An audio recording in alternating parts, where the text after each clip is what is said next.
আসসালামু আলাইকুম রহমতুল্লাহি বরকাতু। এই যে বন্ধুরা দেখুন, আর একটা বাড়িতে কাজে গেছি, তো সৈদি বলতেছে যে খাজুর নিবি নাকি। আমি কি দে, নেই। তারপরে ও একটা কিস দিল গাড়ির থেকে, পলিথিন। এই পলিথিনে করে আপনার দেখেন, যেগুলা পাকা ওইগুলা পারতেছি। অনেক দুইজনে মিলে, দোনো ভাই মিলে অনেক খাজুর পারছি। বাইরে রুমে নিয়ে গেছি, তার রুমে নিয়ে সবাই খাইছি। দেখুন, দেখতে থাকুন ভিডিও। এখানে আপনার কারো বাড়িতে গেলে, এই যে এই বাড়িতে কাজ করছি, কারো বাড়িতে গেলে সৌদিরা আপনার এমনিতেই দেয়।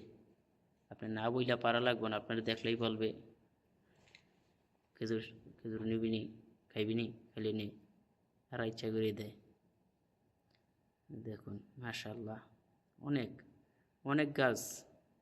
আপনার পুরা সৌদি আরবে আপনার রাস্তার কান্দায় গাছ, রাস্তার কান্দায় কান্দায় যার যার প্রত্যেকজনের 2টা 4টা করে খেজুর গাছ থাকেই। এই যে দেখুন অনেকগুলা পাইকা রয়েছে। কি বলবো, আল্লাহর অশেষ রহমত এই সৌদি আরবের উপর।